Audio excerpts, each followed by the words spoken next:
Psaume 95.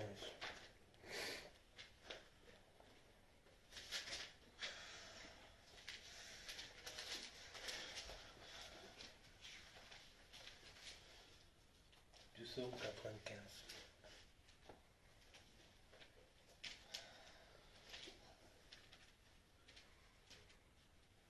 Lisons la parole du Seigneur. Venez, chantons avec allégresse à l'Éternel. Poussez des cris de joie vers le rocher de notre salut. Allons au devant de lui avec des louanges, faisons retentir des cantiques en son honneur.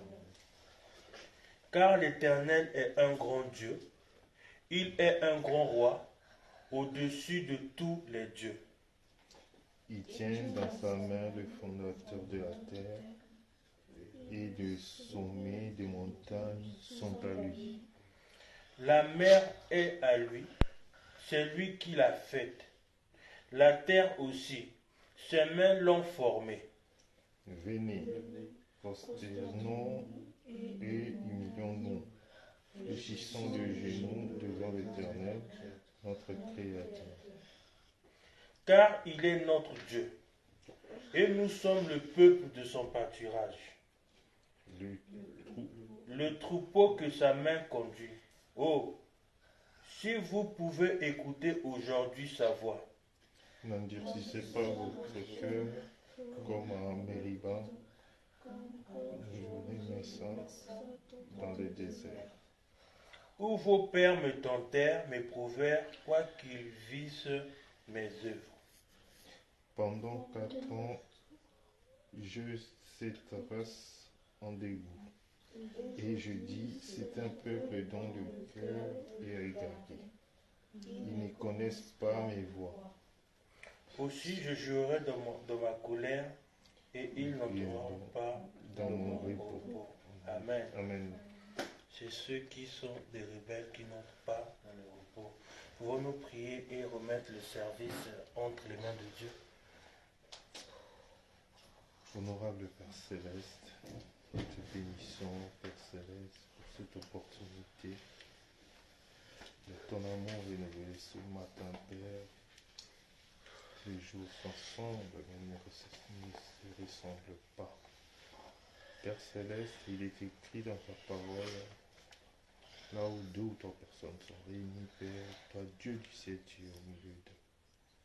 Nous croyons, Père, ta parole, que tu es au milieu de nous.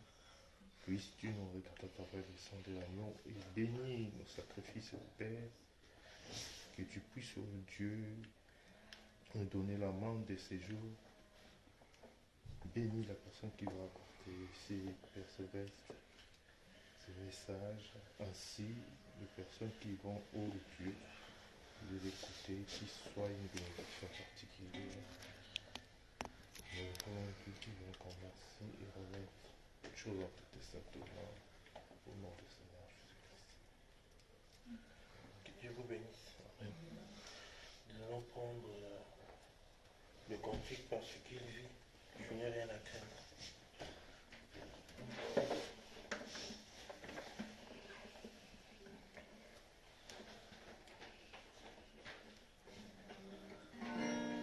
Parce qu'il vit, je n'ai rien à craindre.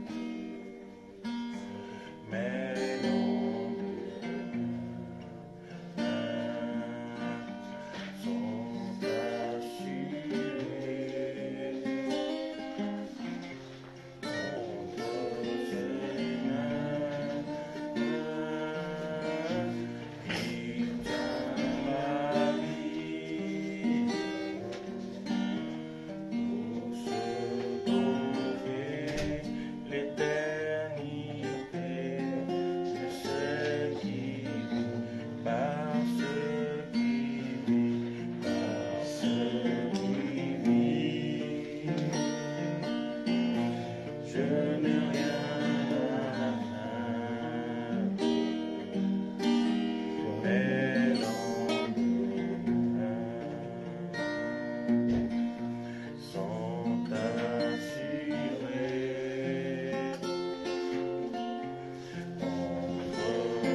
afin que Dieu puisse encore nous parler ce matin. Prions et élevez la voix.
Seigneur Dieu Tout-Puissant, nous voudrons encore une fois te rendre ces moments.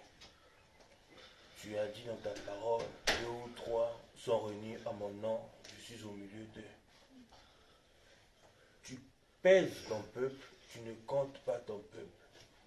Seigneur, nous te remercions de ce que tu regardes dans nos cœurs.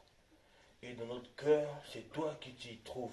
Alors tu te regardes, toi, au travers de la chair, de ce que nous sommes sur la terre. C'est pourquoi nous sommes venus ici afin de te rencontrer toi et non un homme. Nous te prions Seigneur maintenant de prendre la prééminence sur chaque personne, sur chaque pensée qui puisse être émise. Nous voudons que chaque pensée qui sera injectée puisse venir de ta parole, puisse venir de toi Seigneur. Parce que lorsque Moïse, sa mère, lui a enseigné, cela n'a jamais fait de lui un homme, cela a fait de lui un lâche. Mais lorsqu'il t'a rencontré, Seigneur, dans le buisson ardent, cela a changé toute sa vie. Seigneur, 40 ans d'enseignement, il a suffi de quelques minutes de ton enseignement dans ta présence. C'est de cela que nous voulons ce matin, que nous puissions être changés, transformés, avoir encore un zèle plus que les autres fois. Parce que nous voyons que la mort est en train de s'installer, un refroidissement. Mais comme ta parole nous le dit, l'amour du plus grand homme se refroidira. Mais nous te remercions de ce que nous ne faisons pas, nous ne sommes pas les acteurs de cette prophétie. Seigneur, de voir ton amour encore s'enflammer en nous. Laisse que les frères et sœurs qui ont fait tout ce trajet pour nous visiter, qu'ils puissent être une bénédiction pour nous et nous aussi pour eux. Seigneur, nous croyons que tu es déjà là et tu es aussi venu aussi avec eux, hein, afin que cette rencontre, Seigneur, puisse encore allumer encore un plus grand feu dans nos cœurs. Bénis chacun de tes serviteurs présents, ainsi que chacun de leurs familles. Nous savons, Seigneur, à chaque fois que 2 omnipotents se rencontrent, il y a un miracle. Que dire de plus de 10 omnipotents ce matin? Je crois qu'il y aura encore un grand miracle. Qu'en sortant d'ici, nous puissions voir que le Dieu de Branham, ce n'est pas seulement un Dieu de l'histoire, c'est aussi notre Dieu aujourd'hui. C'est pourquoi, Père éternel, s'il y a des croyants qui ne connaissent pas ce message, ils ne puissent pas dire le Dieu d'Abraham, mais parce que c'est aussi notre Dieu, que nous puissions être aussi l'identification de la présence de Dieu sur la terre. Bénis chacun de tes enfants ici. Trouve la place dans le cœur de ceux qui ne t'ont pas encore rencontré. Nous croyons que c'est un jour particulier. Il est vrai que cela n'a pas été préparé, mais toi tu l'avais déjà préparé bien avant la fondation du monde. C'est pourquoi toi tu n'es pas dans les imprévus, alors nous croyons que tu as pourvu quelque chose pour une grande bénédiction pour nous ce matin. Laisse que nos cœurs puissent être attentifs à toi. Seigneur, exprime tout ce dont je n'ai pas su exprimer dans cette prière, ainsi que le désir de cœur de mes frères et des sœurs, car je suis dans la joie de les voir et nous sommes dans la joie de connaître aussi que tu es au milieu de nous. Béni sois-tu, viens prendre la suite de ces moments. Dans le nom de Jésus-Christ, nous croyons que tu nous as exaucés. Amen. Amen. Je vais vous inviter, chacun de vous, à prendre place. Nous allons essayer de créer la place.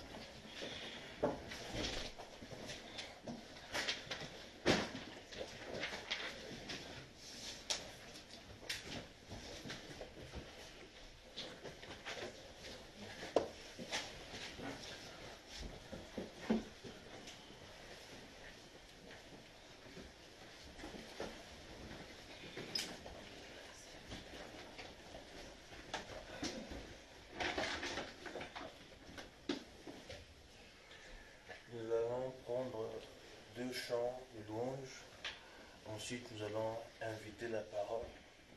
je crois que quand il y a un bon cuisinier qui est là aussi, il faut aussi en profiter. C'est quelqu'un que j'apprécie beaucoup, que j'aime beaucoup.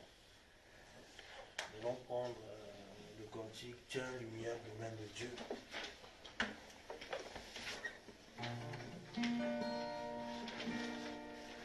Le temps est plein de visions, bien superbe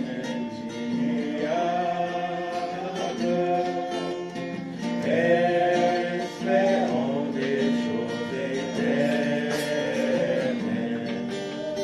Tiens, l'immuable main de Dieu, lui disons tiens la main. Tiens, l'immuable main de Dieu, lui tiens mon frère. Tiens, l'immuable main de Dieu.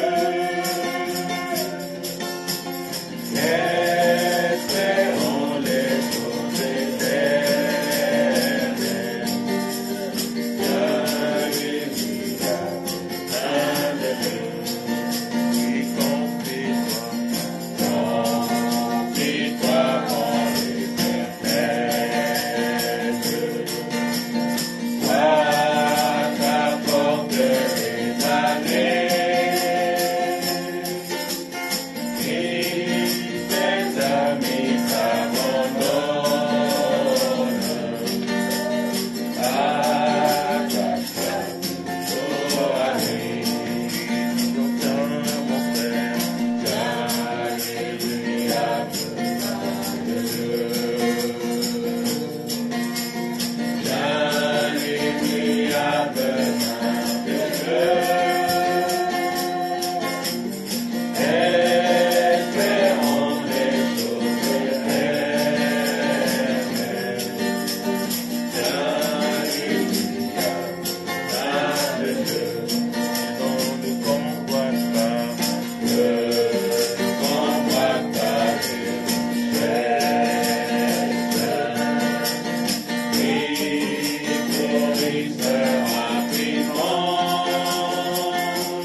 Prochainement qu'on ait un local pour mieux vous recevoir. Amen. Mais nous croyons aussi que le cœur de Dieu même s'il peut sembler petit, mais il garde beaucoup de grandes choses. Et sans plus tarder, je vais inviter ici le pasteur Imam pour nous apporter la parole. Ne regardez pas au mur, parce que Pierre, pour sortir de la prison, il fallait qu'il y en ait qui soient dans une maison pour prier pour lui. Que Dieu vous bénisse. Amen. Merci beaucoup, que Dieu te bénisse. Amen.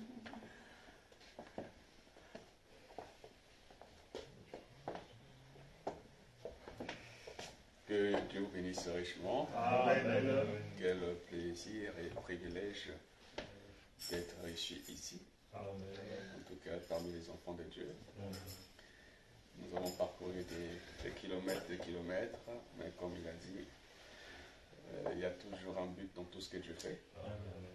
Parfois, nous ne nous rappelons pas, nous ne nous souvenons pas, on ne prévoit pas des choses, mais les pas des justes sont conduits par l'Éternel. Et donc, il nous a conduits dans cette maison. Je crois que c'est une bénédiction pour nous d'être ici. Et nous vous remercions pour votre accueil. Et comme nous sommes ici pour la parole, je tiens à remercier mon ami, frère, le pasteur Malachi. Donc, j'ai pensé venir juste l'assister et puis l'encourager dans ce travail qu'il fait. Quand on vient ici, on se rend compte qu'il y a beaucoup d'âmes ici. Il y a des hommes, des femmes, souvent qui passent un dimanche à tendre les gazons, d'autres à courir. Et s'ils veulent voir Christ, c'est au travail de nous. Qu'on n'attende pas un Jésus de Nazareth qui viendrait avec des marques sur les doigts, mais au contraire, c'est nous qui devrions être des vrais témoins. Nous devrions être le sel de la terre. Donc, sans plus tarder, nous allons passer à la parole de Dieu. Nous allons nous lever pour lire la parole. Donc, vous le constatez que je ne suis pas venu seul. J'ai mon épouse qui est juste derrière. Et l'épouse de frère William qui est là. Notre sœur Meda qui nous accompagne aussi. Et sœur Mima, que Dieu te bénisse. Ça fait plaisir de te revoir. Je ne serai pas vraiment long. Souvent dit, c'est toujours ce que les prédicateurs disent. Ils ne vont pas être longs, après ils débordent. Donc je tâcherai d'être bref et que ce que Dieu a mis dans mon cœur pour son peuple puisse simplement passer. Nous allons prendre le livre de Jacques. Jacques chapitre 3. Nous lirons du verset 14 au verset 18.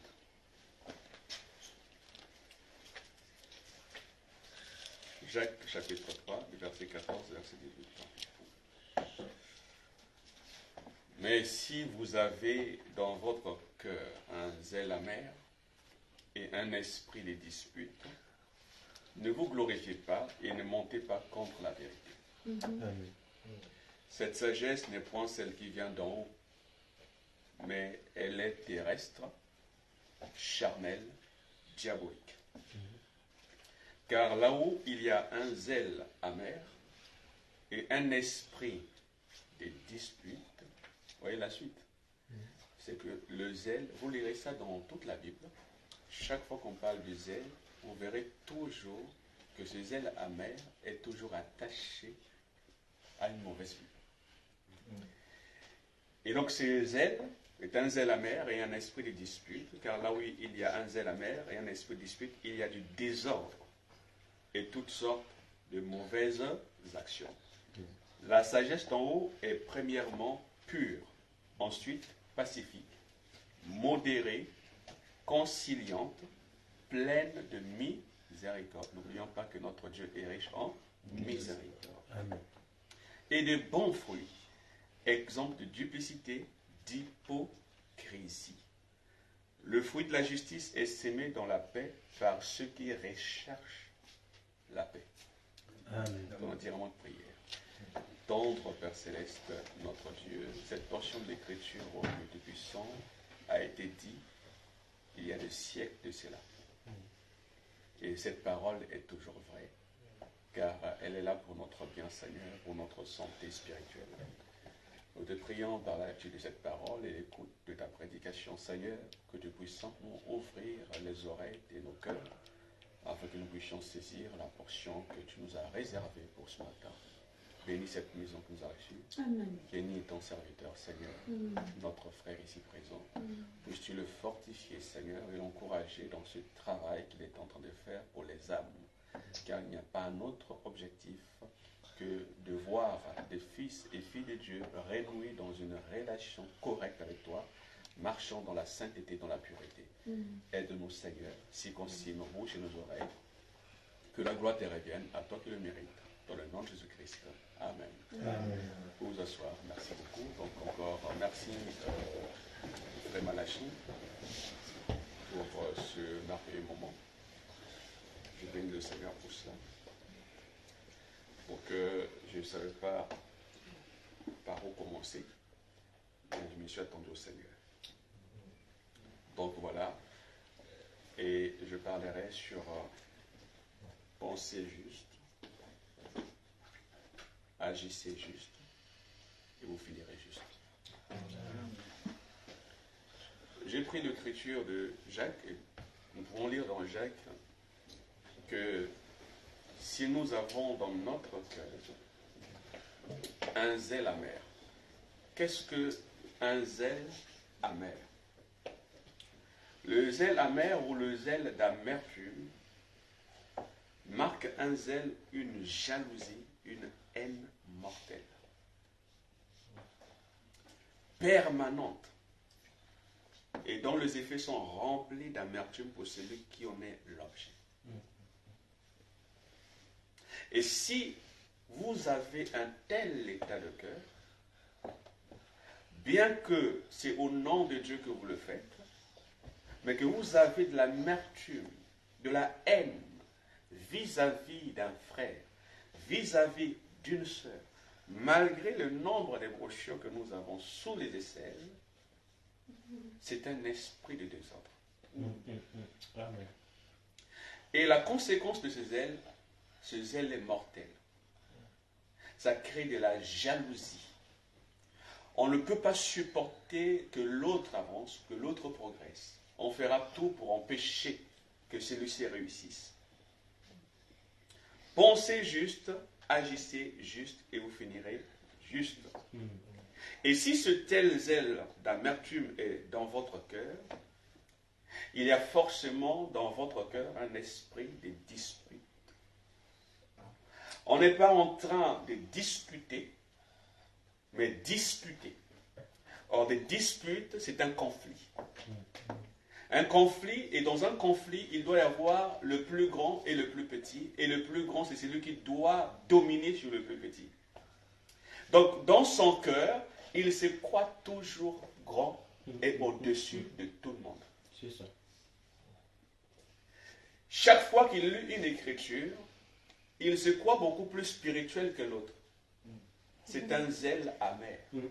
Chaque fois qu'il lit une citation, il pense connaître plus que les autres. Il cherche des disputes. Pas des discussions, mais des disputes. Il cherche des conflits. Et Jacques nous dit, si vous avez un tel état de cœur, un esprit de dispute, ne vous glorifiez pas. Et ne montez pas contre la vérité. En d'autres termes, un tel état de cœur ne vient pas de Dieu. Amen. Cette sagesse, il dit, n'est point celle qui vient d'en haut, mais celle qui est terrestre, charnelle et diabolique. Car là où il y a un zèle amer et un esprit de dispute, il y a du désordre. Amen. Désordre, chaos, c'est quelque chose qui n'est pas ordonné. Il n'y a aucune discipline. Et la suite de ce désordre, il y a toutes sortes de mauvaises actions. Un acte qui est mauvais. Ce qui signifie qu'il y a un esprit derrière qui fait agir tes actions ne sont plus correctes D'où penser juste, on ne pense pas avec le cerveau. Ça doit venir du cœur. C'est un état. C'est ainsi que nous avons besoin de Malachie 4. Quand Malachie 4 vient, voici la promesse. Je vous enverrai Élie, le prophète, avant que le jour de l'Éternel n'arrive, ce jour grand et redoutable, où le méchant sera comme du chaume. Mais qu'est-ce qu'il fera, Élie? Il ramènera le cœur des enfants à la foi des pères. Amen. Donc l'objectif de Malachie, il vient pour prêcher au cœur.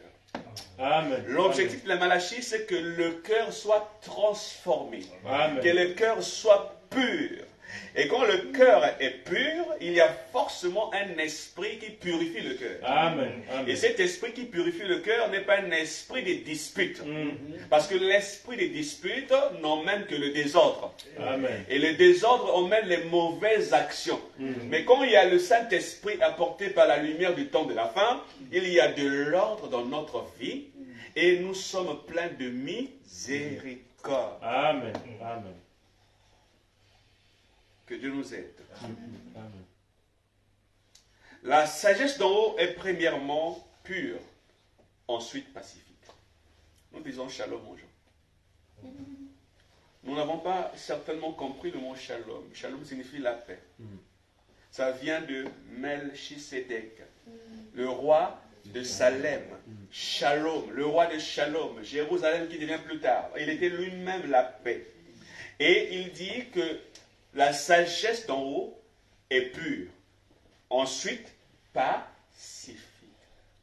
Donc quand je dis shalom à quelqu'un, je le dis avec tout mon cœur et dans la paix et dans la pureté. Amen. Cette sagesse est aussi modérée. Il n'est pas tout excité pour qu'on puisse le voir. Il est modéré. Cette sagesse est conciliante. Tu cherches toujours à concilier et réconcilier. Amen. Tu ne cherches pas à apporter la division, mais au contraire, la sagesse de Dieu vient pour concilier des gens, concilier des choses, ordonner. Et cette sagesse aussi est pleine de miséricorde. Amen. Amen. Nous manquons la miséricorde. Nous ne tolérons pas, nous n'acceptons pas, alors que notre Dieu est riche en miséricorde. Forcément, ses enfants doivent aussi être riches en miséricorde. D'où la sagesse d'en haut, quand elle vient, elle te rend miséricordieux. Amen. Exemple de duplicité et d'hypocrisie. Voilà encore un autre aspect de la sagesse terrestre qui est diabolique. Elle est pleine d'hypocrisie. Amen. Le fruit de la justice est semé dans la paix, car ceux qui recherchent la paix, ce sont ceux qui obtiendront quoi? Merci beaucoup. Agissez toujours juste, pensez toujours juste, et vous finirez juste. Frère Branham dit, agissez toujours juste, c'est votre devoir envers Dieu. Agissez toujours juste, c'est votre devoir envers Dieu. Amen. Donc j'ai un devoir, j'ai des droits. Mais là, on nous rappelle qu'il n'y a pas que des droits. Il y a aussi des devoirs. Et parmi les devoirs que nous avons vis-à-vis de notre Dieu, c'est d'agir juste. C'est notre devoir. Mais penser juste, c'est notre devoir, pas envers Dieu, envers nous-mêmes. Amen. Donc il y a aussi en nous des devoirs. Donc ça signifie que nous devrions amener nos propres vies à être disciplinés. Amen. Est-ce que j'ai le droit de penser mal de quelqu'un? Non. Non. Est-ce que j'ai le droit de faire mal à quelqu'un? Non. Non. Mon droit, mon devoir et tout ça, c'est d'abord de penser juste. Envers moi-même, c'est un devoir. Définition d'un devoir. Qu'est-ce que c'est un devoir? Puisque agir juste, c'est un devoir vis-à-vis de Dieu. Le devoir, c'est être redevable de quelque chose à quelqu'un. Amen. Nous devons à Dieu un mauvais comportement ou un bon comportement. Un bon comportement. C'est ce que nous devons à Dieu et nous sommes redevables à Dieu de quelque chose. Tenir quelque chose par son action, initiative ou entremise. Le devoir est une nécessité inéluctable à laquelle le sujet est soumis. Amen. Amen. Donc vous voyez que quand le prophète dit des mots, c'est très important.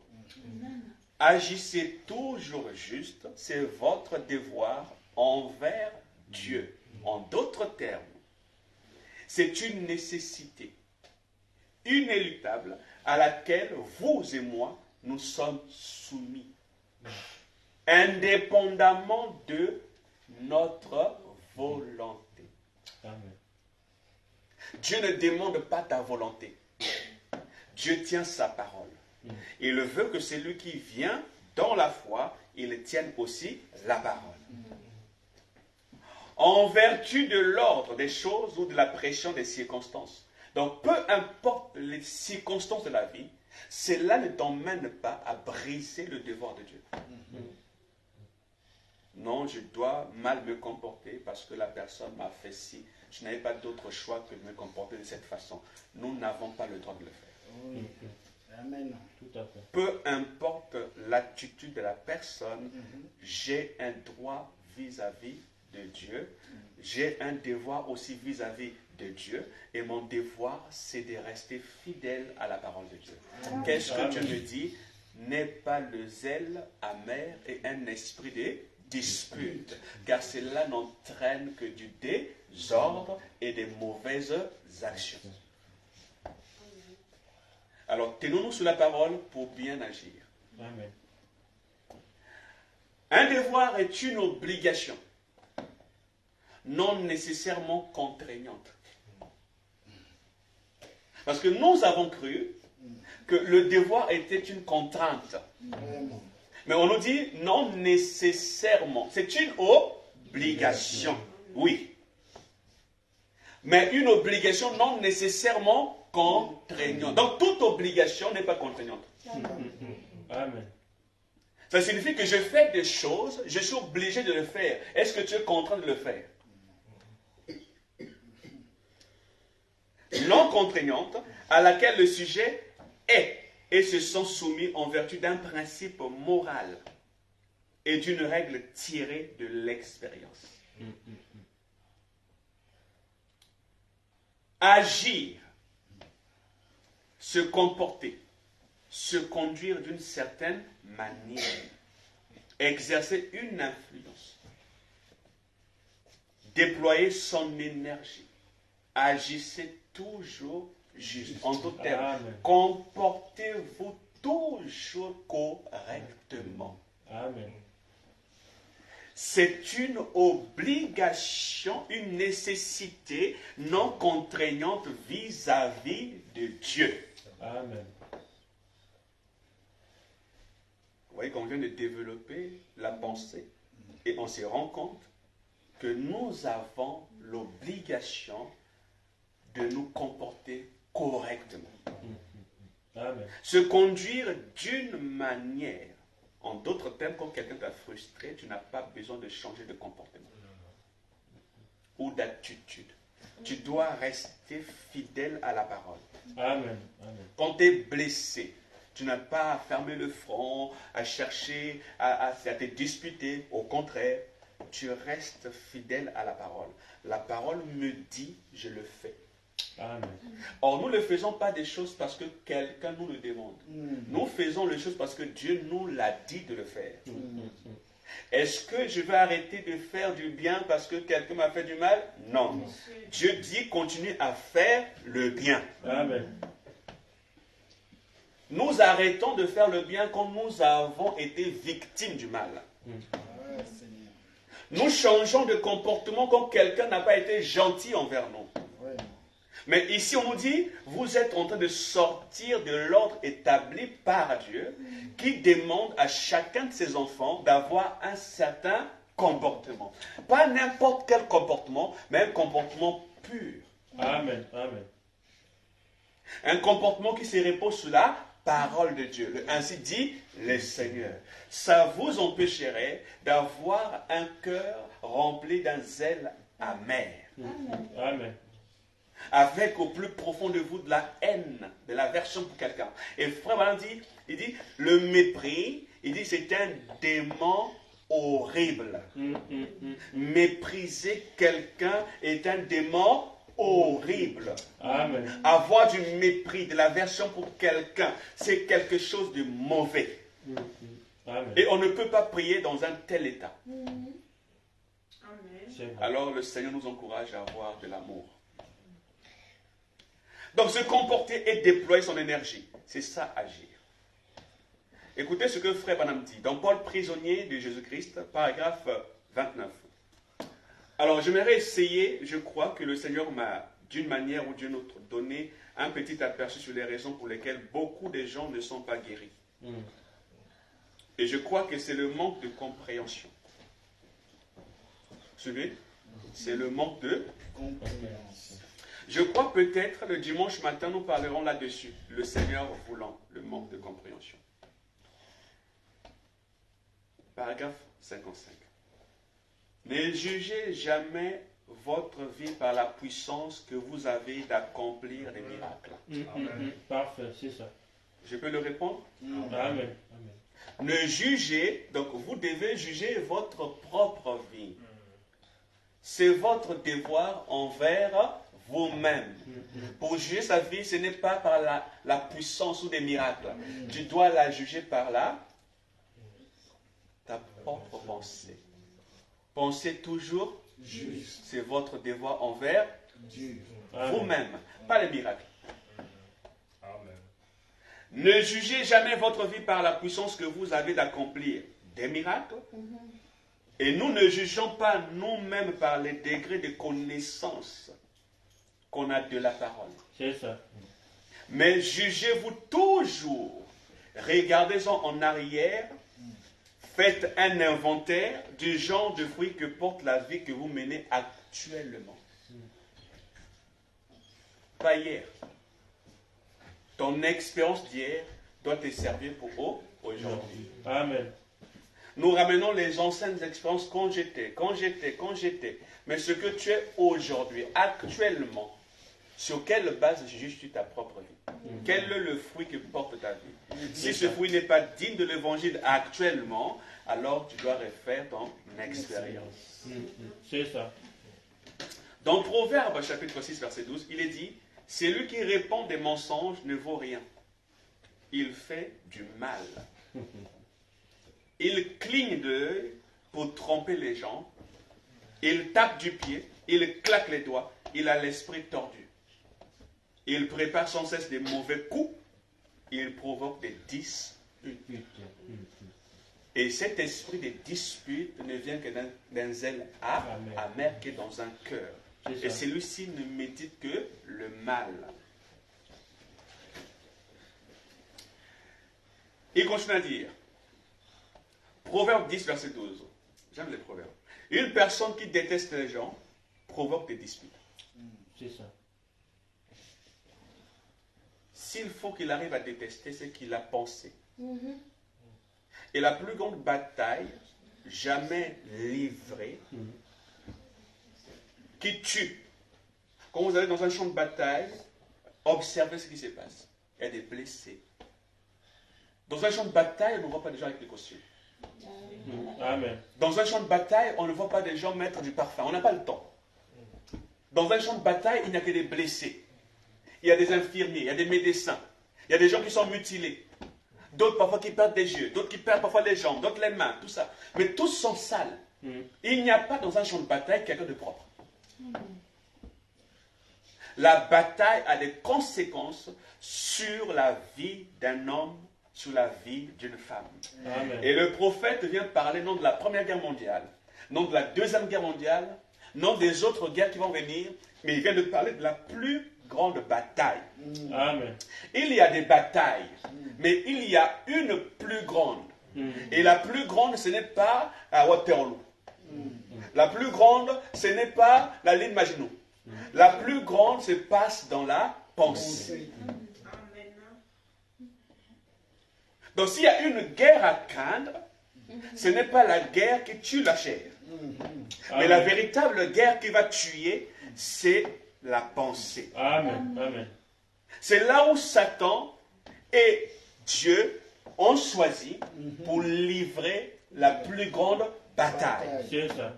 Cette bataille a commencé au ciel. Elle est descendue sur la terre. Et les gens attendaient de voir Lucifer avec Dieu dans la chair humaine en train de se battre. Lucifer et Dieu n'ont pas pris de corps pour se battre. Mais ils ont choisi un lieu après qu'ils ont quitté le ciel. Ils ont choisi un lieu sur la terre. Et ce lieu sur la terre, c'est la pensée de l'homme. Amen. Donc c'est là où la bataille se livre entre Dieu et Satan. C'est dans notre Pensée. maille. Quel dégât il doit avoir là. Des blessures. Mais j'ai dit aussi, pendant qu'il y a la bataille, il y a des infirmiers. C'est ça. Parce que dans une Amen. armée, il y a des médecins qui sont des généraux, il y a des infirmières, des infirmiers qui sont aussi sur le champ de bataille. Au cas où il y a un blessé, l'infirmier fait son travail. Le médecin fait son travail. Et laissez-moi vous dire, malgré la plus grande bataille jamais livrée, il y a un vrai médecin. Amen. Il doit penser nos blessures. Amen. Il sait où nous sommes faibles, où nous avons été blessés, et il pourvoit aussi à quelque chose pour notre guérison. C'est ainsi quand il vient, en ce temps de la fin, on nous dit que la guérison sera sur ses ailes. Donc il n'est pas seulement venu apporter la parole, mais la parole a en elle la guérison. Pour Amen. guérir les plaies. Il sait qu'il y aura forcément des frustrations. Il sait qu'il y aura des gens qui seront blessés. Tu peux être blessé d'un œil, tu peux être blessé à la jambe, mais Dieu a dit, voici je t'envoie Élie, le prophète. Il vient avec un message de restauration. Amen. Tout ce qui a été abîmé, toutes les déceptions que tu as connues, il dit je restaurerai. Je vais réparer chaque blessure que tu as eue dans ta vie. Donc ne regarde plus aux blessures, regarde à la promesse. Amen. Amen. Les blessures, tu en auras toute ta vie. Tout le long de cette vie, tu seras déçu. Tu seras méprisé, tu seras frustré. Mais n'oublie jamais, quelqu'un t'a promis, ne regarde pas aux symptômes. Il y a quelqu'un qui a un sérum. Amen. Entre la maladie et le médecin qui est plus grand. C'est le médecin. Parce que le grand médecin est ici et il peut régler ton problème. Oh, je me rappelle de cette fille. Marthe et Marie. J'aime la parole qu'elles entendaient souvent quand le maître venait chez eux. Elle dit toujours, le maître est ici. Le maître est ici. Et les jours où Lazare est mort, après l'enterrement et autres, voici le maître plus tard qui arrive. Pendant qu'elles étaient là, en pleurant, en pensant à leurs frères et tout, Marthe, c'est elle qui va venir informer Marie. Le maître est ici et il te demande et il t'appelle. Quand elle a entendu cela, c'était suffisant pour elle. Elle ne s'est pas plainte, mais au contraire, il y a eu une vraie joie parce que le maître était là. Amen. Et la parole de ce temps de la fin nous dit, le maître est ici. Malgré nos batailles, nous n'avons pas le droit de nous comporter mal. Amen. Parce qu'il y a quelqu'un qui nous a dit avec obligation, vous devez agir correctement. C'est votre devoir envers Dieu. Amen. Et celui qui répand le mensonge et le mal, il crée des disputes, dit Proverbe. Et une personne qui déteste les gens provoque des disputes. C'est ça. Si je ne t'aime pas, je parlerai du mal de toi. Et quand je parle du mal de toi, qu'est-ce que je crée en fait? Je suis en train de créer dans le cœur de l'autre, dans ses pensées, je suis en train de lui mettre un venin. Et quand il sortait de là, il commence à avoir une certaine attitude. Parfois tu ne comprends pas, mais qu'est-ce qui s'est passé? On s'est séparés hier correctement, mais pourquoi l'attitude a changé? L'ennemi est passé par là. Amen. C'est ça. L'ennemi a sémé. Mais puisque vous savez que l'ennemi viendra, veillez à votre champ. C'est vous le maître de votre propre champ. Ne permettez pas que Satan vienne s'aimer tout et n'importe quoi. Choisissez les gens des semences que vous voulez dans votre champ et vous moissonnerez. Car c'est nous qui sèment le vent, récolte la tempête. Dans Proverbe 13, on nous parle aussi des orgueils. Un orgueil, il se croit toujours supérieur aux autres. Les orgueilleux provoquent des disputes. Proverbe 13, 10. Mais ceux qui acceptent les conseils possèdent la sagesse. Amen. Amen. Quand un frère, une sœur vient t'apporter un conseil, et quand tu observes que ce conseil c'est pour ton bien, tu ne peux pas le détester. C'est ça. Tu peux dire celui-ci c'est un ami. Parce qu'il ne tolère pas que j'aille dans le mal. Il veut me sauver. Il me parle des bonnes choses et il me ramène. C'est celui que je dois aimer. Amen. Non pas des orgueilleux. On nous parle des gens qui sont colériques. Proverbe 15, verset 18. Un homme coléreux provoque des disputes. Mais un homme calme les éteint. Amen.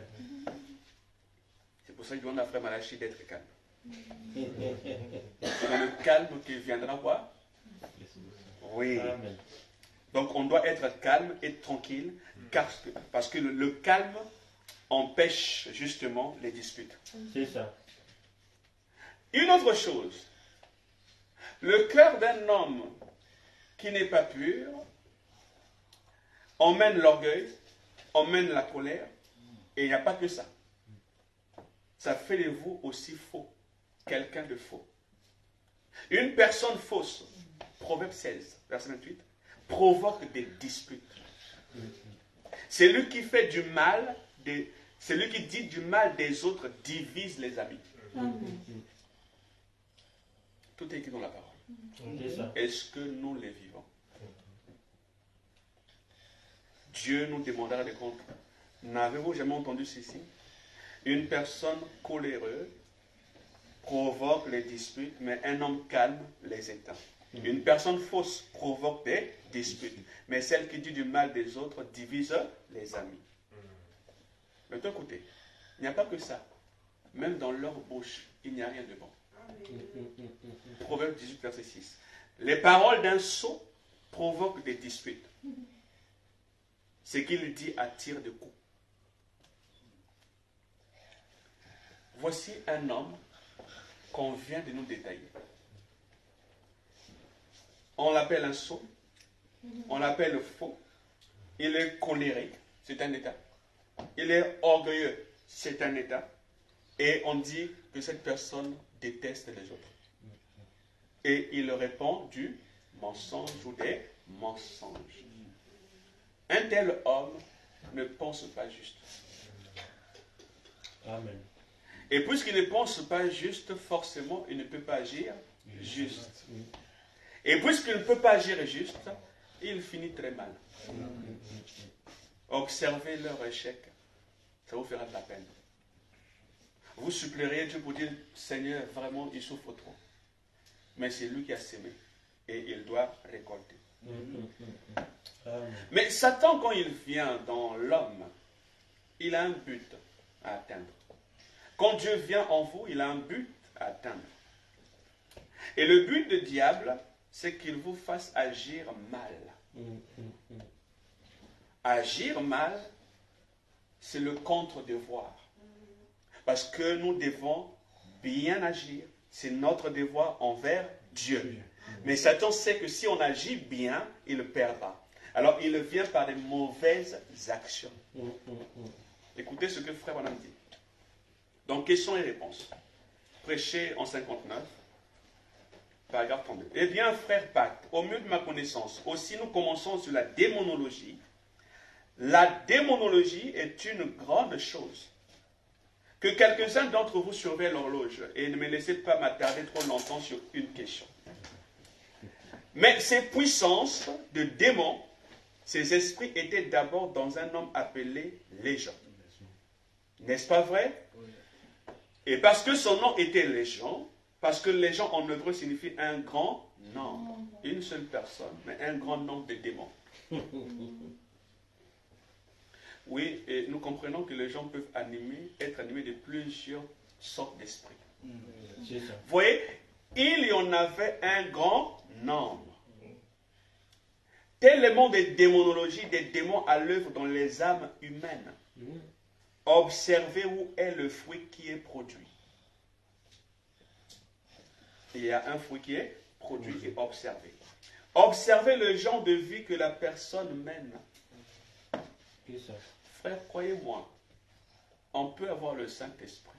Si le Saint-Esprit ne te dit pas que ce que tu fais n'est pas correct, et que tu t'entêtes, frère Branham dit, le Saint-Esprit est retiré, il se perche sur un arbre et te laisse mener la vie comme tu veux. Parce que le Saint-Esprit n'a rien à voir avec une mauvaise vie, avec une mauvaise action. Le Saint-Esprit est là pour te conduire dans la vérité. Mais quand tu acceptes que Satan vienne te conduire, lui se retire. La question serait, suivez bien, des démons à l'œuvre dans les âmes, pas dans l'esprit. Dans les âmes. L'homme est corps, l'homme est esprit et l'homme est âme. Donc on ne dit pas seulement la chair, on ne dit pas l'esprit, mais on dit l'âme.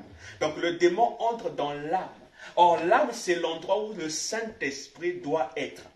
Et si le Saint-Esprit entre dans l'âme, il scelle. Parfait, c'est ça. Ça signifie qu'aucun autre esprit ne peut pénétrer dans l'âme qui est scellée par le Saint-Esprit. Amen. Donc la mauvaise vie, qui est une routine, ça signifie que dans ton âme, il y a un genre de vie qui n'est pas le Saint-Esprit. C'est ça. Donc c'est pour cela que nous devons demander la grâce de Dieu qu'il vienne jusque dans le Saint-Esprit chasser cette nature. Et une fois qu'il rentre dedans, il ferme. Les erreurs viendront, mais pas une vie. Parfait. Parce qu'une vie est une nature. Amen. Amen. Amen. À l'époque, vous savez ce qu'on faisait dans l'Ancien Testament? Dans le sang des boucs et des taureaux. Les gens pensent que c'était bien, mais c'était plus contraignant que maintenant. Quand tu venais voir le sacrificateur, tu étais fier d'apporter ton agneau, une colombe et tout ça. Ah, je vais voir le sacrificateur parce que, voilà, j'ai quelque chose à faire. Et les gens partaient voir le sacrificateur. Frère Branham dit, quand il venait voir le sacrificateur, il avait un livre. Le livre des souvenirs et de tous les actes. Tu te présentais là et on te demandait pourquoi tu venais. Non, j'ai volé hier et j'ai compris que ce n'était pas bon. Ok, on écrivait vol tel jour.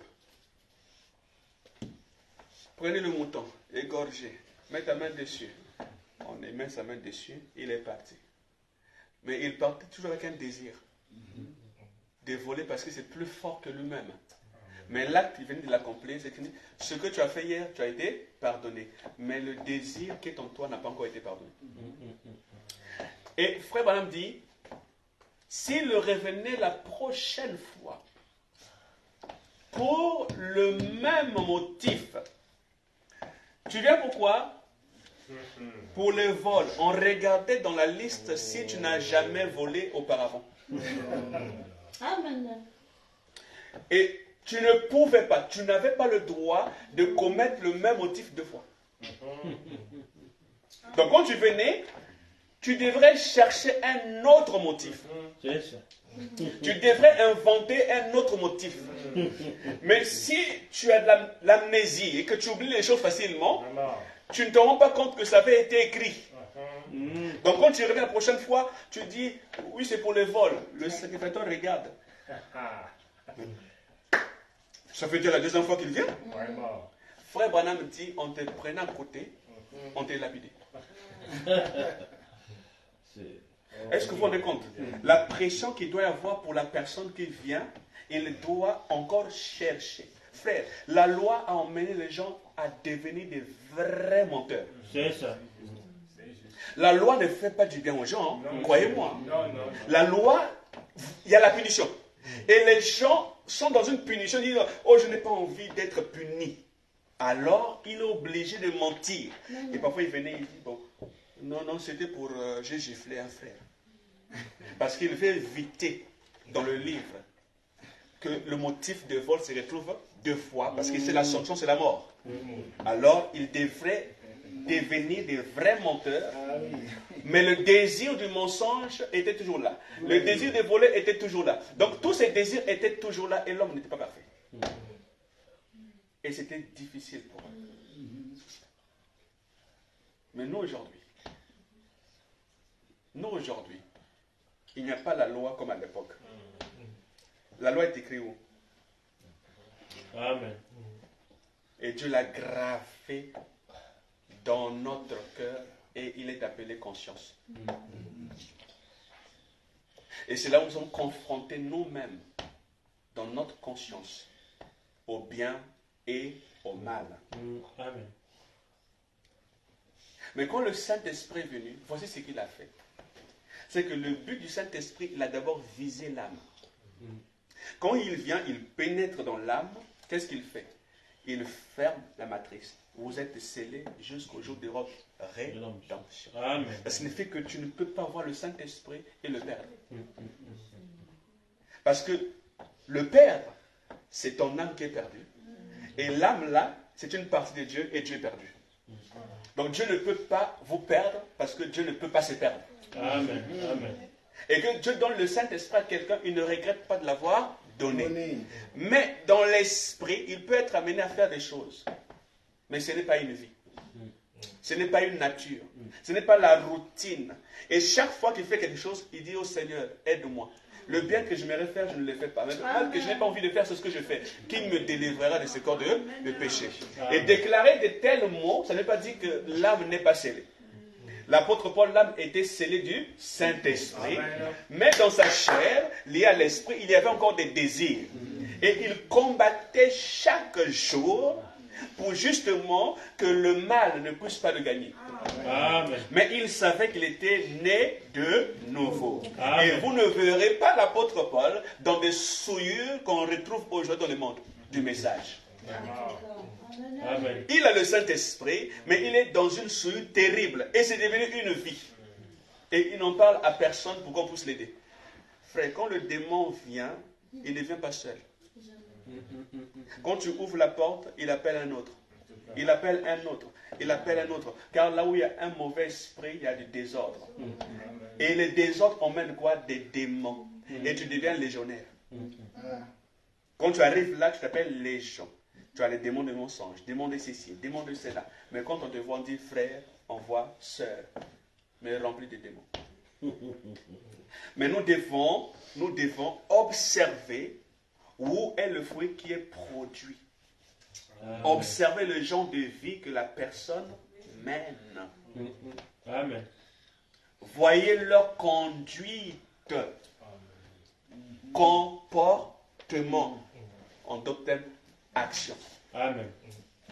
Observez leur manière d'agir. Voyez quels sont leurs motifs. Amen. Tout est dit. Nous devons observer la conduite, les actions et les motifs.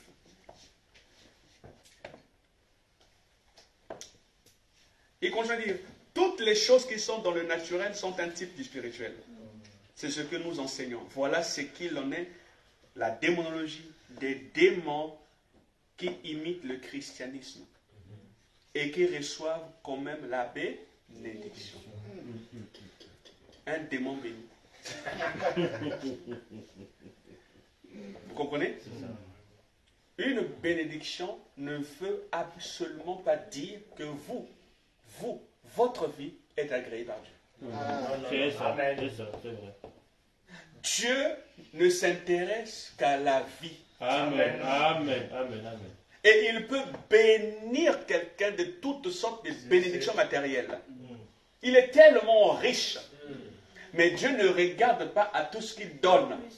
Dieu regarde à la vie que tu mènes. Est-ce que ce que tu as, tu en fais bon usage? Est-ce que tu redonnes à Dieu ce que Dieu t'a donné? Amen.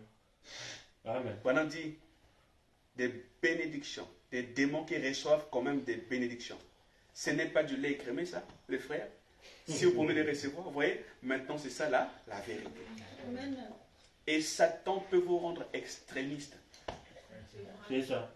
Avec le frère Branham. Frère Branham a dit, et tu es parti, un salafiste. Ce sont des démons. Amen. Frère, les mêmes esprits que nous voyons dans nos milieux à nous, ce sont les mêmes esprits que vous verrez ailleurs. Un homme disait un jour, je ne comprends pas. Il y a plusieurs religions. Les gens disent qu'il y a plusieurs dieux dans plusieurs religions. Mais ce qui est curieux, on n'a jamais entendu qu'il y a plusieurs satans. Ça m'a fait réfléchir. J'ai dit, ok, d'accord. Un seul Dieu, chez nous, chez les autres, un seul Dieu. Mais quand on se retrouve entre nous, non, il y a plusieurs dieux. Mais le même diable qui fait agir les autres d'une mauvaise façon, c'est le même diable qui est dans le christianisme, qui est dans le judaïsme, qui est dans l'islam, qui est même chez les païens. Le même diable. C'est vrai. Alors, s'il y a le même diable, il n'y a pas forcément beaucoup de dieux. Il n'y a qu'un seul Dieu. Amen. Et ce Dieu-là, nous le connaissons, il est la parole. Amen. Et il veut changer nos vies. Amen. Mais ces démons qui qualifient les autres d'extrémistes là-bas, avec des barbes, c'est le même démon qui vient dans le milieu du message, qui qualifie les autres aussi d'extrémistes. C'est ça. C'est ça. Et il dit, nous voudrions voir Jésus prêchant 57. Si un esprit ne suit pas l'écriture, c'est un mauvais esprit.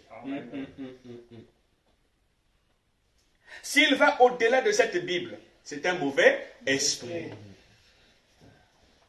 Voyez, si le diable ne peut pas vous empêcher de voir une vérité, il vous poussera à l'extrême avec. C'est ça. C'est ça. C'est ça. C'est son travail. S'il va sur quelque chose de fantastique, soit il vous empêchera de la voir, soit rien du tout. Il vous emmène dans un état extrémiste, parce que vous l'avez laissé la porte ouverte. Et Branham dit, mais pour bien rester droit sur le calvaire, il faudra toujours revenir chaque fois à la parole. C'est la parole. Amen. Amen. Deux citations et je finirai. Le baptême du Saint-Esprit. Prêchant 59. Par conséquent, à mon avis, en tant que croyant de la Bible, tout ce que nous faisons doit être basé sur les Écritures. Amen. Amen. Amen. Toute révélation, toute vision, tout doit être solennellement basé sur les Écritures. Amen. Car c'est le fondement sur lequel nous nous reposons, comme ainsi dit le Seigneur. Non, frère, je sens que on compare la parole. Si ce n'est pas scripturaire, on met de côté. Car voilà, tout ce qui ne suit pas l'écriture est un mauvais esprit. Amen. Amen. Merci Seigneur. Les mauvaises actions dans notre vie ont pour conséquence la dénomination. Amen. Ce sont des dénos. Non, ce sont des dénos. Qui est déno? Vous qualifiez quelqu'un de déno parce qu'il va dans une église pentecôtiste. Vous appelez le pentecôtisme déno. Or, vous ne savez pas que déno, c'est un esprit. C'est ça. Un esprit qui ne suit pas l'écriture. Et un mauvais esprit. Frère Branham dit ceci, la marque de la bête. Les hommes aiment les mauvaises actions plus qu'ils n'aiment les bonnes actions. C'est incroyable. Les hommes aiment les mauvaises actions plus qu'ils n'aiment les bonnes actions. Les bonnes actions, ça ne les intéresse pas. Et les bonnes actions ici, c'est la parole. Amen. Amen. Amen. Exposé de cette église. Voici une bonne écriture pour nous. Les dénominations ne sont pas de Dieu. Maintenant, écoutez la suite. Les dénominations ne sont pas de Dieu. Elles ne l'ont jamais été et ne le seront jamais. Ici, il ne parle pas de pentecôtisme. Suivez très attentivement. C'est un mauvais esprit qui sépare le peuple de Dieu, avec la hiérarchie d'un côté et le laïc de l'autre. C'est donc un mauvais esprit qui sépare les gens les uns des autres. Amen. Nous sommes des frères. Mais on ne se supporte pas. J'ai toujours tendance à parler de trisomie 21. Et j'ai toujours dit, regardez un trisomie 21 noir. Il ressemble à un trisomie 21 chinois. Vous prenez un trisomie 21 blanc, il ressemble à un japonais trisomique. Tous ont le même visage. La peau serait différente, mais le visage est le même, comme s'ils avaient un seul père. On nous dit que c'est un manque ou un défaut génétique. Et ce défaut génétique est un démon qui fait que partout où cet esprit est, peu importe ta couleur, peu importe que tu sois africain, que tu sois noir, tu vas avoir le même visage. Et je vous dis, frères et sœurs, quand nous quittons le message du temps de la fin, ça vous donne un visage. Si vous retrouvez parmi les salafistes, on vous croirait aussi leurs frères. Amen. Nous sommes séparés les uns des autres et on est fiers d'être appelés enfants de Dieu. On est fiers d'être appelés les enfants de Dieu du temps de la fin, la lumière du soir. Mais nous sommes en train de perdre quelque chose. Nous n'avons pas fait cet exercice que Dieu nous demande de faire, de penser toujours juste. C'est votre devoir envers vous-même. Agissez toujours juste. C'est votre devoir envers Dieu et vous finirez juste. Nous avons oublié ces principes. Nous pensons très mal. Et nous concevons déjà nos plans, des actions que nous allons mener vis-à-vis d'un frère, vis-à-vis d'une sœur. Comme elle m'a parlé de cette façon, plus jamais. Elle n'est pas là, personne ne t'entend, mais ce sont des décisions qui sont en train d'être prises dans ta propre pensée. Plus jamais je ne lui adresserai la parole. Je ne serai plus jamais devant elle. Je ne le traiterai plus jamais. Donc tu prends des résolutions alors que toute décision, tout esprit qui ne suit pas l'écriture est un mauvais esprit. Amen. Cette décision ne t'emmène pas à suivre l'écriture, car l'écriture dit ton devoir vis-à-vis de toi-même, c'est de penser juste. Et l'écriture dit, et on vous les pensées qui étaient en Christ. Des bons sentiments vis-à-vis de quelqu'un qui te déteste.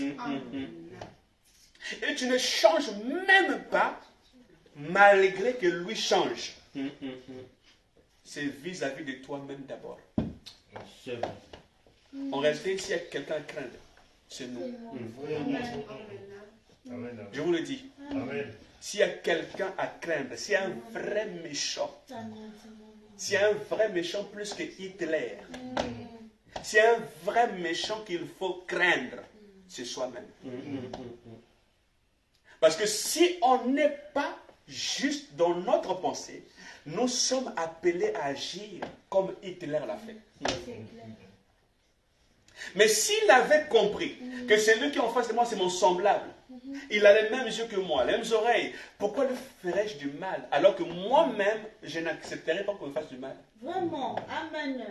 C'est un grand travail qui doit être en soi. Et Branham dit, mon plus grand ennemi, le plus grand ennemi de William Branham, c'est William Branham lui-même.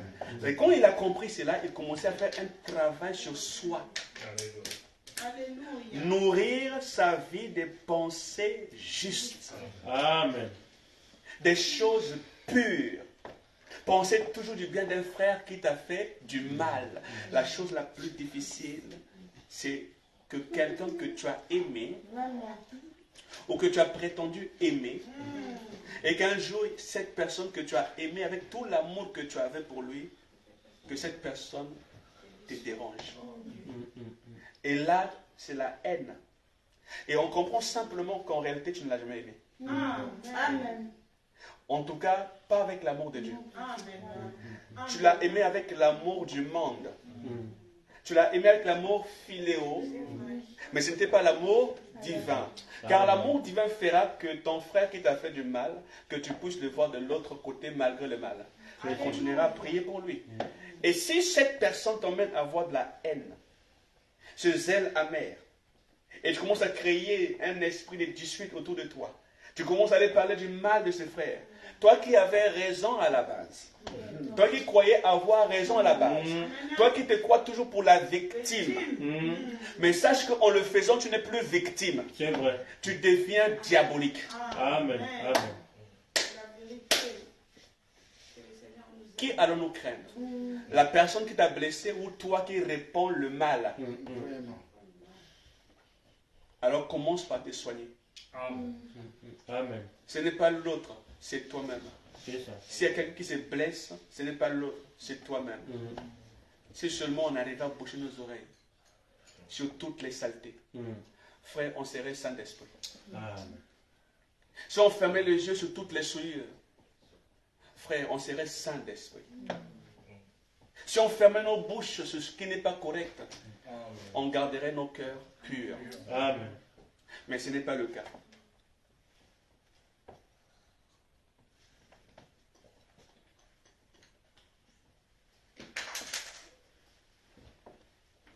Nous n'avons donc pas de dénomination, parce que je pense que les dénominations séparent les frères. Amen. Pensez toujours, Juste. c'est votre devoir envers vous-même. Agissez toujours, Juste. c'est votre devoir envers Dieu. Et vous finirez juste. Est-ce qu'on peut cultiver ces bonnes choses dans notre propre cœur? Dis Seigneur, aide-moi parce que je ne suis pas toujours à mesure de supporter un frère qui m'a blessé. C'est vrai. Amen. Non, il fut un frère, on priait autrefois avec lui. Ah, je l'ai fui. Non, non, ce frère-là, mais non, non, non. C'est un démon. Voilà comment on commence à qualifier les autres. Et si tu le voyais devant la porte du ciel? Ah non, non, frère, je n'irai pas dans ce ciel-là. Oui. Donc les gens prennent des résolutions dans leur cœur, mais si le Seigneur te retire maintenant, avec un tel état de ton cœur, vas-tu entrer dans le repos de Dieu? Non. Seul l'amour parfait entrera. En d'autres termes, n'entre au ciel que le Saint-Esprit. En d'autres termes, n'entre au ciel que celui qui a le cœur pur. Amen. Un cœur souillé n'entrera pas. Et si tu meurs dans un tel état, ce n'est pas en enfer ou après avoir quitté cette partie, tu vas commencer à dire, oh Seigneur, pardonne-moi. Le pardon, c'est pendant que tu es vivant. Amen. Un homme a demandé pardon ou il a cherché vraiment des moyens pour se faire pardonner. Il ne l'a jamais été. L'homme riche. Après la mort, c'est fini. Il n'y a plus d'autre possibilité pour un homme mort de donner sa vie au Seigneur.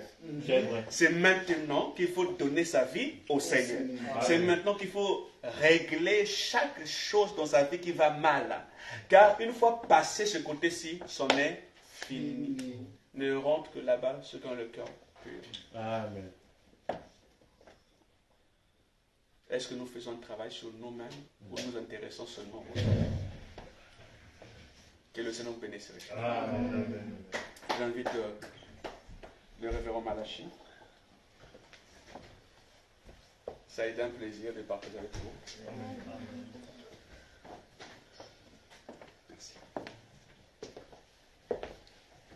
Que Dieu vous bénisse. Je n'ai pas de commentaires. Je vais juste vous inviter chacun. On va prendre un petit chant. Ensuite, nous allons prier. Et demander à Dieu sa grâce. Je me suis senti concerné. Je crois que personne ne peut franchir la porte sans se dire qu'il ne s'est pas senti concerné. Nous devons tous faire un travail. Et ce travail n'a que Dieu qui peut le faire. Je n'ai pas beaucoup de commentaires à dire. Je reviens. Je reviens. Oh, le plus aimé. Ouvre tes larges d'amour. Seigneur, je reviens. J'étais errant.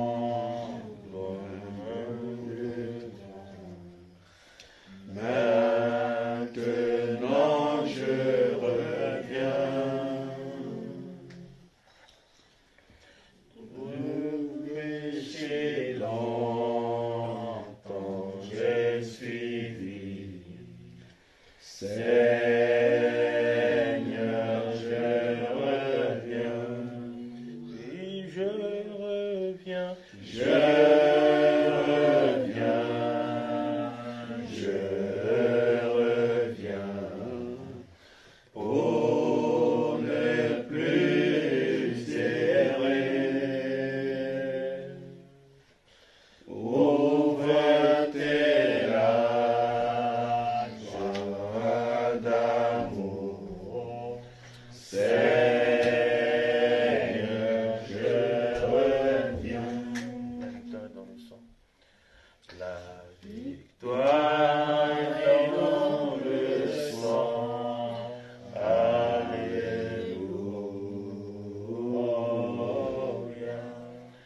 Dans le sang de Jésus-Christ,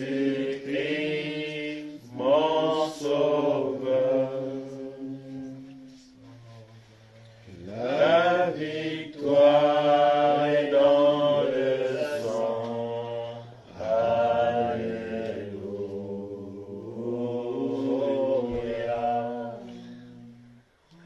À Jésus la gloire, à lui l'honneur. Dieu notre Père, nous te bénissons. Nous te sommes infiniment reconnaissants pour ta parole. Nous avons tous été touchés.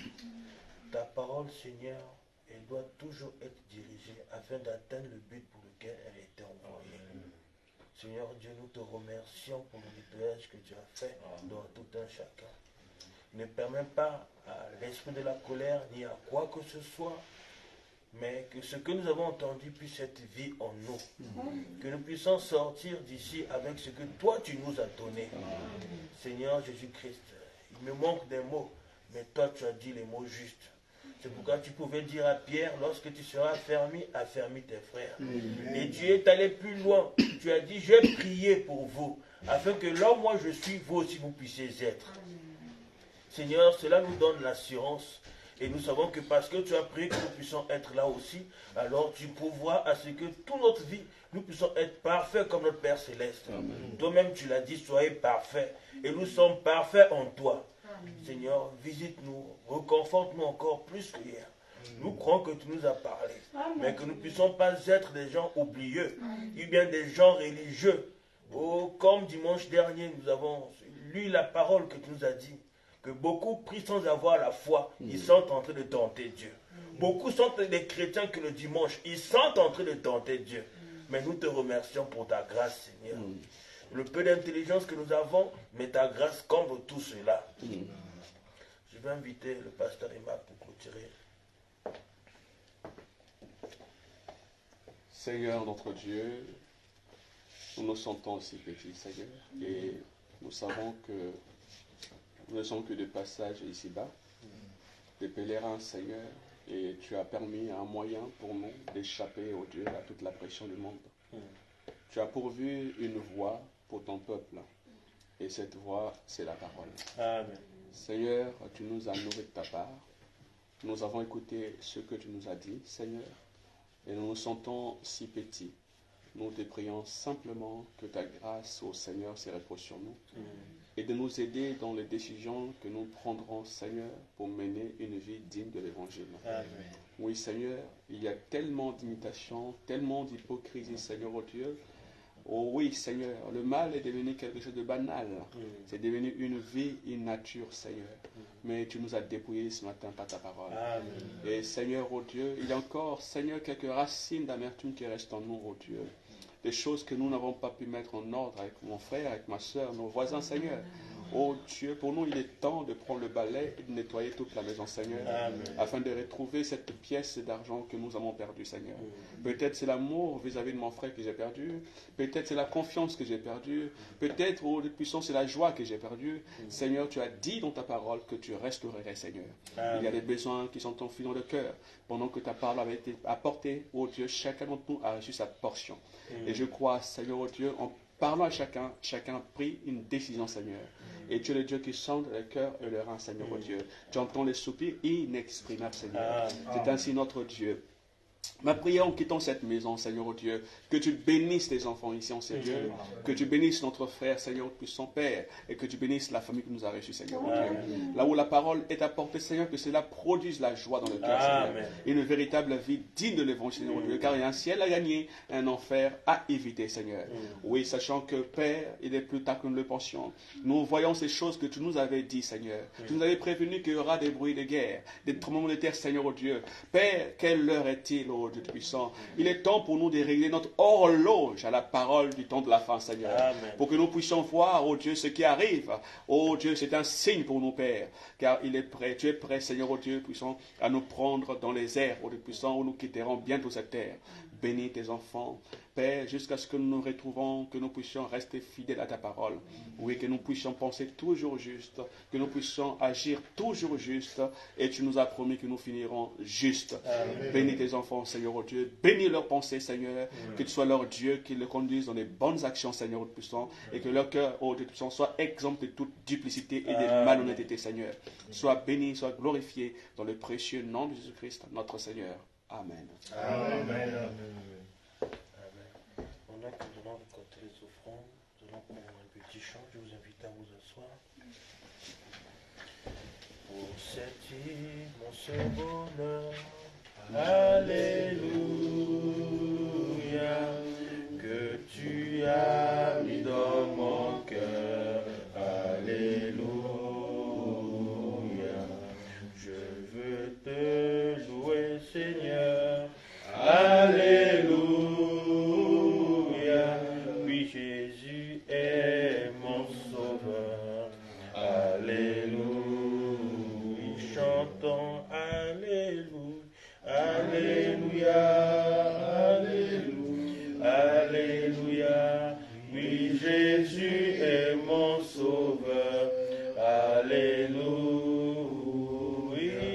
Alléluia, Alléluia, Alléluia, Alléluia, oui, Jésus est mon sauveur, Alléluia,